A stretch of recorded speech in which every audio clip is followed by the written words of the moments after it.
মানবিক মর্যাদায় একটি ইনসাফ ভিত্তিক রাষ্ট্রে পরিণত হবে। এটি একটি শতভাগ জনমুখী বাজেট, যার মূল ভিত্তি হচ্ছে সুশাসন, কর্মসংস্থান সৃষ্টি, শিক্ষায় সর্বোচ্চ বরাদ্দ এবং সাধারণ মানুষের ওপর করের বোঝা কমানো। বর্তমানে আমাদের জিডিপি 55,15,026 কোটি টাকা। বিগত সরকারের রেখে যাওয়া উচ্চ মূল্যস্ফীতি, ব্যাংকিং খাতের সংকট এবং সীমাহীন দুর্নীতির কারণে অর্থনীতি আজ এক চ্যালেঞ্জের মুখে। শ্বেতপত্রের তথ্য অনুযায়ী 2009 থেকে 2023 সালের মধ্যে দেশ থেকে প্রায় 28 লাখ কোটি টাকা পাচার হয়েছে। এই সংকট উত্তরণে আমরা পাচারকৃত অর্থ ফিরিয়ে আনা এবং এনবিআর ও দুদক সংস্কারের মাধ্যমে অর্থনীতিতে সুশাসন নিশ্চিত করতে প্রতিশ্রুতিবদ্ধ। 2026-27 অর্থবছরের জন্য আমরা 8,39,505 কোটি টাকার একটি বাস্তবসম্মত বাজেট প্রস্তাব করছি, যা জিডিপি 12.14%। আমাদের লক্ষ্য হল রাজস্ব আয়ের মাধ্যমে 6,65,926 কোটি টাকা সংগ্রহ করা। এর মধ্যে এনবিআর নিয়ন্ত্রণ কর 5,73,926 কোটি টাকা, অন্যান্য কর 22,000 কোটি টাকা এবং কর বহির্ভূত প্রাপ্তি 70,000 কোটি টাকা। আমাদের বাজেটে ঘাটতি আছে 1,68,329 কোটি টাকা, যা মেটাতে বৈদেশিক উৎস থেকে 67,000 কোটি এবং অভ্যন্তরীণ ব্যাংক ও সঞ্চয়পত্র খাত থেকে 1,01,329 কোটি টাকা ঋণের পরিকল্পনা রয়েছে। সাধারণ ও মধ্যবিত্ত মানুষকে স্বস্তি দিতে আমরা করমুক্ত আয়ের সীমা 3,50,000 টাকা থেকে বাড়িয়ে 4,50,000 টাকায় উন্নীত করছি। ব্যক্তি পর্যায়ে সর্বনিম্ন কর হার 5% অপরিবর্তিত থাকছে। কর্পোরেট কর 37.5% থেকে ধাপে ধাপে হ্রাস করা হবে এবং নিত্য প্রয়োজনীয় পণ্যের বাজারে স্থিতিশীলতা আনতে আমরা সিন্ডিকেট নির্মূল ও স্বয়ংক্রিয় স্থিতিকরণ নীতিমালা প্রয়োগ করব। এছাড়াও 10ম থেকে 20তম গ্রেডের সরকারি কর্মচারীদের মূল বেতন প্রথম বছরেই 100% বৃদ্ধির পরিকল্পনা রেখেছি। আমাদের বাজেটের মূল ফোকাস হল মানব সম্পদ এবং অবকাঠামো উন্নয়ন। এই লক্ষ্য বাস্তবায়নে খাতওয়ারি বরাদ্দগুলো নিম্নরূপ: শিক্ষা ও প্রযুক্তি খাত সর্বোচ্চ অগ্রাধিকার দিয়ে বরাদ্দ রাখা হয়েছে 1,25,575 কোটি টাকা, যা মোট বাজেটের প্রায় 14.96 ভাগ।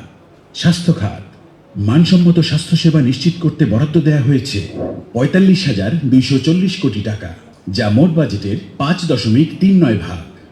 পরিবহন ও যোগাযোগ খাত অবকাঠামো উন্নয়নে বরাদ্দ রাখা হয়েছে 65,340 কোটি টাকা, যা মোট বাজেটের 7.78 ভাগ। সামাজিক নিরাপত্তা খাত অসহায় ও দুস্থ জনগোষ্ঠীর সহায়তায় বরাদ্দ দেওয়া হয়েছে 48,150 কোটি টাকা, যা মোট বাজেটের 5.74 ভাগ।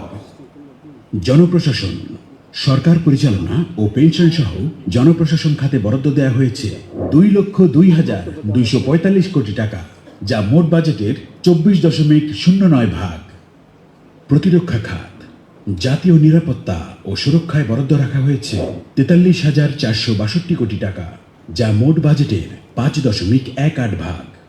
কৃষি খাত কৃষকদের ন্যায্য মূল্য ও আধুনিকায়ন নিশ্চিত করতে বরাদ্দ দেওয়া হয়েছে 51,670 কোটি টাকা, যা মোট বাজেটের 6.15 ভাগ। বিদ্যুৎ ও জ্বালানি খাত টেকসই জ্বালানি নিশ্চিত করতে বরাদ্দ রাখা হয়েছে 24,950 কোটি টাকা, যা মোট বাজেটের 2.97 ভাগ। স্থানীয় সরকার ও পল্লী উন্নয়ন খাত স্থানীয় পর্যায়ের মানুষদের জীবনমান উন্নয়নের জন্য বরাদ্দ রাখা হয়েছে 45,220 কোটি টাকা, যা মোট বাজেটের 5.39 ভাগ। শৃঙ্খলা ও নিরাপত্তা মানুষের জানমালের নিরাপত্তা নিশ্চিতের লক্ষ্যে বরাদ্দ রাখা হয়েছে 34,457 কোটি টাকা, যা মোট বাজেটের 4.10 ভাগ। গৃহায়ন গৃহহীন মানুষের আবাস নিশ্চিতের লক্ষ্যে বরাদ্দ রাখা হয়েছে 5,078 কোটি টাকা, যা মোট বাজেটের 0.60 ভাগ। শিল্প ও বাণিজ্য শিল্প ও বাণিজ্যের ক্ষেত্রে অগ্রগতির জন্য এই খাতে 5,246 কোটি টাকা বরাদ্দ রাখা হয়েছে, যা বাজেটের 0.62 ভাগ। বিনোদন, সংস্কৃতি ও ধর্ম বিনোদন, সংস্কৃতি ও ধর্মের বিকাশে 6,630 কোটি টাকা বরাদ্দ রাখা হয়েছে, যা বাজেটের 0.79 ভাগ। সুদ পরিশোধ। সরকারের ঘাটতি ব্যয় মেটাতে বিভিন্ন সময়ে গৃহীত দেশি বিদেশি ঋণের সুদ পরিশোধে বরাদ্দ রাখা হয়েছে 1,27,500 কোটি টাকা, যা মোট বাজেটের 15.19 ভাগ। আমাদের শিক্ষা ও স্বাস্থ্য খাতে বিনিয়োগের লক্ষ্য হল দেশের মানব সম্পদকে বিশ্বমানের করে তোলা।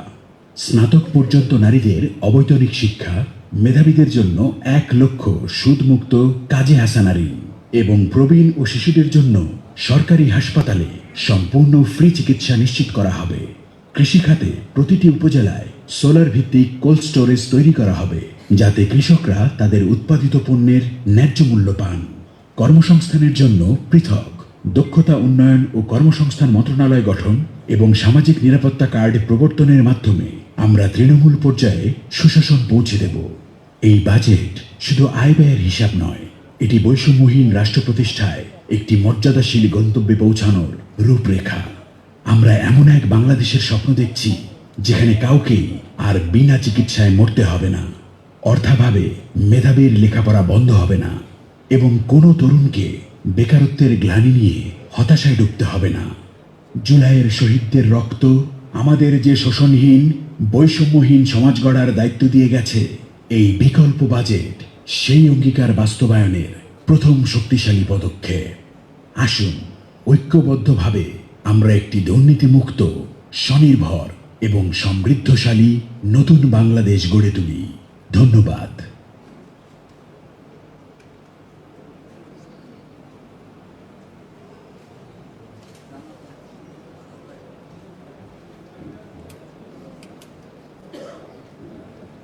সম্মানিত নেতৃবৃন্দ, সম্মানিত সাংবাদিক বন্ধুগণ, আমাদের ডিজিটাল প্রেজেন্টেশন আপনারা খুব সংক্ষিপ্তভাবে দেখলেন। আমরা আপনাদের হাতে